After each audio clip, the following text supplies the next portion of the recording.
Yo, what's up, baby? This is Bert Watson, and you're listening to Radio MMA, because this is what they do and why they do it, baby, all night long, because they rolling hard, fast, and on the money. Okay, guys, welcome back to the show. Let's bring in Frankie. How's it going, man? It's going great, man. So you've won back-to-back fights in the UFC. You've not lost since spring 2012. Talk about your confidence level. It's high right now. I feel like I'm kind of unstoppable. I've just been having good practices, good training camp, and just overall just a good attitude about everything I'm doing. So up next for you is an interesting fight. Just talk about the matchup August 8th in Nashville. It's Sirwan Kakai. I mean, he's a solid opponent. Doesn't get out of position, so he's always staying in good position, hands up, good stance. So I just got to stick to the game plan, pick him apart, and hopefully some fireworks happen. Okay, man, I had him on the show earlier tonight, and he called you a grinder. Would that be a correct assessment? Yeah, I mean, I like to grind, but I don't stop coming, You throw 1, 2 punches, like, I'm staying in your face the whole fight, and, you better be ready to go hard 3 rounds, or else I'm going to finish the fight. I've seen in the past he's made comments that he's way more skillful than you. He kind of backtracked on those comments tonight, but what'd you think of that? I never really heard I never heard those comments, but that's fine. I mean, if he believes that, I don't think he believes that, and he's going to be in for a treat come August 8th. Okay, man, there's been a lot of changes in MMA. Do you think no IVs after weight cut will affect many fighters? Yeah, I memean, there's a lot of guys that, really depend on those IVs. A lot of guys have been in the game for a long time that have been doing that for a long time. It's just part of your recovery, and I think it will have an effect on people, especially if they just spring it on you just like that.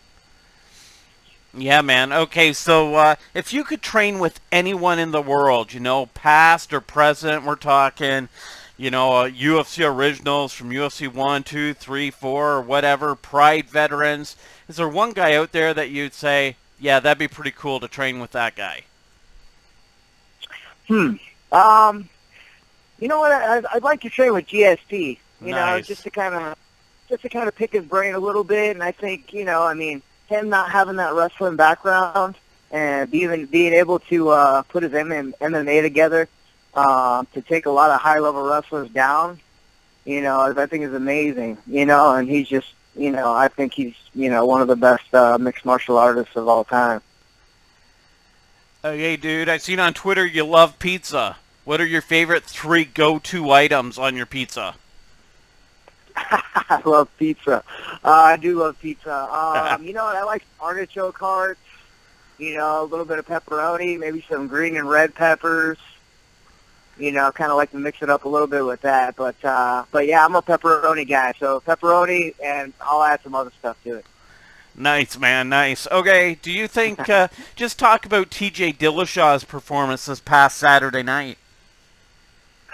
It was fun to watch. He has I like his movement. He has a lot of movement, keeps him guessing, keeps you working, keeps you moving, I think Bahal was just trying to find him, and just never ended up finding him. And really just wore him out, just with the overall movement and just, coming from all angles. I think he creates angles real well. And it's hard to fight a guy who can get angles like that.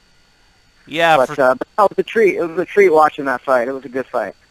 Yeah, for sure. And I think up next for him is Cruz. But what'd you think about a super fight? Him versus Mighty Mouse. Who would be faster? Who would have the better movement? Oh man. That would be a good fight. I mean, I'm a fan of Mighty Mouse. my teammate Henry Cejudo, I think, will be matched up with Mighty Mouse here sometime in the near future. But you know, I don't know. They both mix it up so well. You know, I don't know if anybody will be able to strike. I don't know if anybody will be able to hit each other.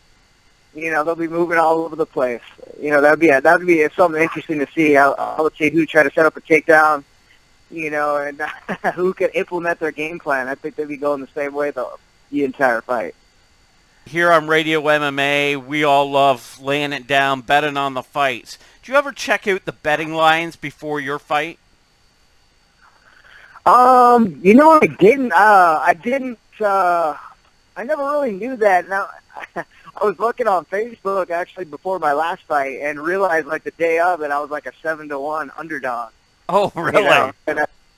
And I never even, you know, I just happened to be scrolling through and I'm like, man, they had me at a 7-1 underdog. You know, and I just started laughing. Nice. And, you know, my teammates like, dude, don't look at that. You're crazy. You know, and I just kind of laugh it off. But you know, it kind of shows what the odds makers know. Yeah, Yeah. for sure, man. Okay, give me a prediction on your fight. How will it finish?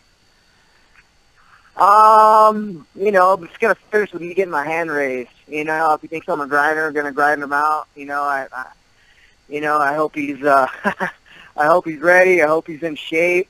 But you know what? I'm looking for the finish. I'm looking for the win. Like I want that 50K, so I'm going after that bonus. Nice. Anyone you want to thank or promote your social media? Yeah, you know, you can follow me Twitter at Frankie Saenz, or on Instagram, Ponch Saenz, PANCHSAENZ. And I'd like to thank Trent Cotney, you know, Scenic Industries, Western Concrete, you know, just people that have been supporting us, you know, throughout this whole craziness with sponsorships right now. Right. I appreciate your time, and best of luck on the fight. Hey, I appreciate it. Hey, thanks a lot. It was good talking to you. Okay, see ya.